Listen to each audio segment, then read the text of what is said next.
What would you do if tasked to defend a city on the brink of total collapse? In April 1945, Berlin was engulfed in chaos. General Helmuth Weidling, the city's last commander, was cornered between two impossible decisions: follow Hitler's ruthless order to fight to the bitter end, or defy him in a last effort to preserve innocent lives. This is the gripping story of Berlin's final days, and one man's moral battle amid the collapse of Nazi Germany.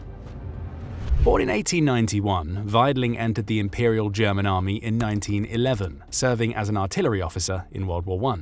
After the war, he remained in the Reichswehr, the reduced army of the Weimar Republic. At the start of World War II, Weidling played significant roles in the invasion of Poland and the Battle of France, where his artillery expertise proved invaluable. However, it was on the Eastern Front that Weidling faced his greatest challenges and opportunities. During Operation Barbarossa, the invasion of the Soviet Union in 1941, Weidling's artillery units provided crucial fire support for the armored spearheads driving deep into Soviet territory, and in 1942 he was given the command of the 86th Infantry Division. This division saw action in some of the most intense fighting on the Eastern Front, including the grueling defensive battles as Soviet forces began to push the Germans back. Later in 1943, Weidling was appointed commander of the 41st Panzer Corps. During Weidling's command, the 41st Panzer Corps was involved in a horrifying act carried out by the Wehrmacht in the Soviet Union. Around 50,000 civilians were deliberately infected with typhus and confined to a typhus camp in Parichi, Belarus. The goal? To spread the disease to the advancing Red Army forces and trigger a devastating outbreak among Soviet troops. Months later, this tactic was remembered by General Pavel Batov, commander of the 65th Soviet Army, when his forces once again faced Weidling's corps in the Battle of Berlin. As the tide of the war turned against Germany, Weidling found himself facing ever more challenging situations. On April 20, 1945, there began a bombardment of Berlin that surpassed the intensity of Western Allied bombing campaigns during the war. The constant barrage took a severe toll on both the city's infrastructure and the morale of its defenders. On April 22nd, Hitler ordered Weidling to be executed by firing squad after receiving a report claiming he had retreated against Hitler's direct orders. However, Weidling had not retreated, and the situation was resolved when he appeared at the Führer bunker to clarify the misunderstanding, with Hitler ultimately cancelling the execution order.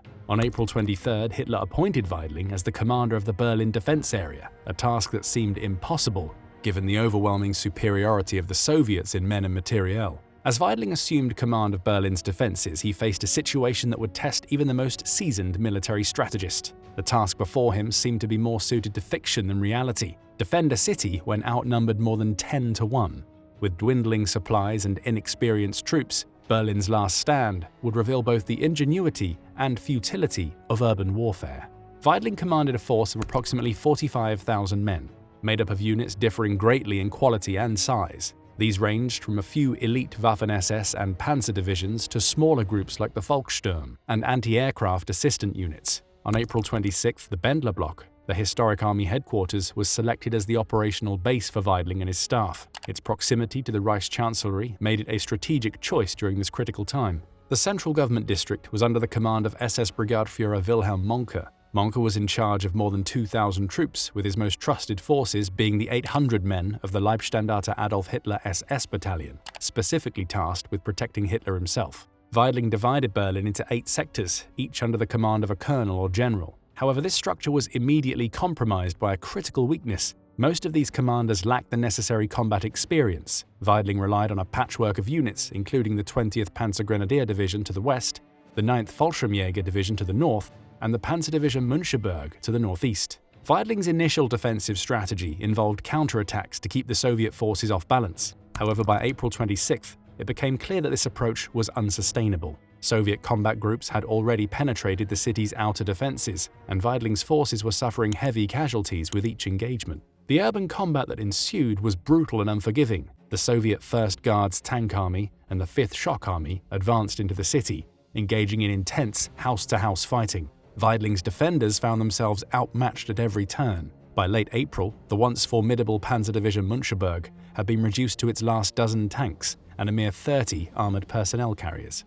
As the battle progressed, Weidling's forces relied increasingly on improvised tactics. The use of Panzerfausts against Soviet armor became common, with civilian volunteers joining soldiers in last-ditch efforts to halt the enemy's advance. The constant bombardment and the Soviets' urban warfare tactics resulted in significant civilian casualties, further complicating Weidling's command decisions. The human cost of the battle was staggering. Weidling had to contend not only with military losses, but also with the suffering of Berlin's civilian population. The lines between combatant and non-combatant blurred as the city became one large battlefield. On the evening of April 26th, Weidling submitted a detailed plan to Hitler for a breakout from Berlin. After listening, Hitler shook his head and responded, "Your plan is perfectly fine, but what will be the purpose? I have no intention of roaming around in the forests. I will remain here and fall leading my troops. You, on the other hand, will continue with the defense."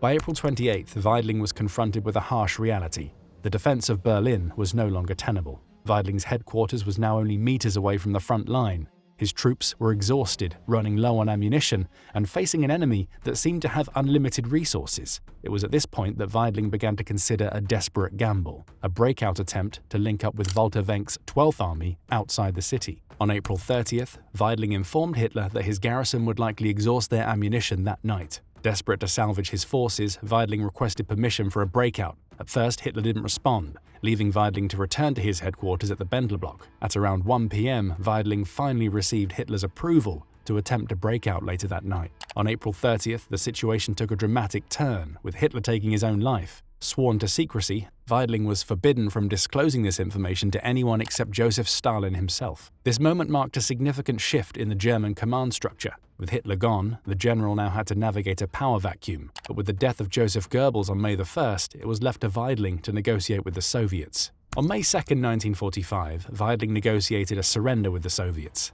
Amidst the chaos of desperate defenders and advancing Soviet forces, Weidling made his way to meet Lieutenant General Vasily Chukov, commander of the Soviet 8th Guards Army. The negotiations were tense. As one of the last high-ranking officials in Berlin, he bore the burden of negotiating the city's fate. The discussions with Chukov were complex, focusing on the immediate cessation of hostilities and the terms of Berlin's surrender. Weidling, a career soldier, found himself in the undesirable position of handing over not just a city, but the very heart of Nazi Germany. The two commanders debated over the treatment of German soldiers and civilians, with Weidling pushing for assurances of their safety.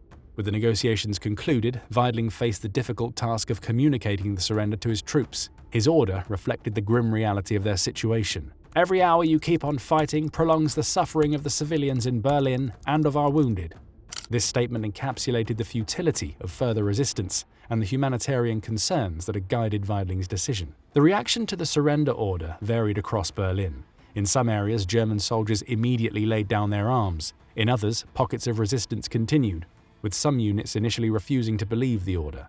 Civilians emerged from basements and shelters, their reactions a mix of relief and apprehension about the future under Soviet control. Implementing the surrender proved chaotic, as Weidling's order had to be communicated through a fractured chain of command to scattered units throughout the ruined city. Some areas saw an almost immediate cessation of fighting, while in others, sporadic clashes continued as the news slowly spread.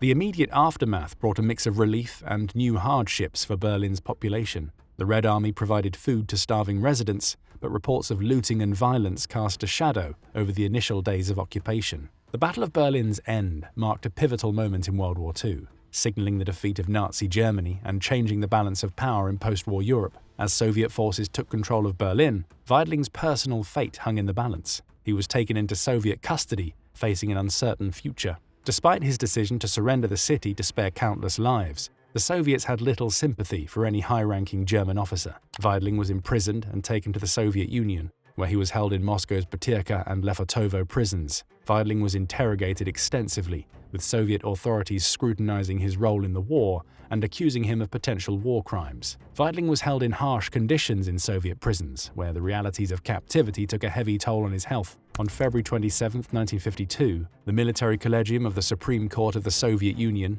sentenced him to 25 years in prison for war crimes committed during the occupation of the Soviet Union. Tragically, on November 17, 1955, Helmuth Weidling died in Vladimir Prison, east of Moscow, of an apparent heart attack. Though the exact circumstances of his death remain unclear, it's widely believed that the brutal conditions and his declining health contributed to his demise. Helmuth Weidling's actions in Berlin in the war's final days sparked intense debate. Some viewed him as a pragmatic leader who saved lives by surrendering, while others criticized his earlier involvement in Wehrmacht war crimes, particularly the deliberate infection of civilians with typhus. His death marked the quiet end of a figure who stood at the epicenter of Germany's final collapse. Well, that's it. Thanks for watching. We hope you found this video informative, and if you enjoyed learning about today's topic, make sure to check out our other videos about German generals. Don't forget to like the video, subscribe to our channel, and hit the notification bell to stay updated on more World War II content. And that is an order.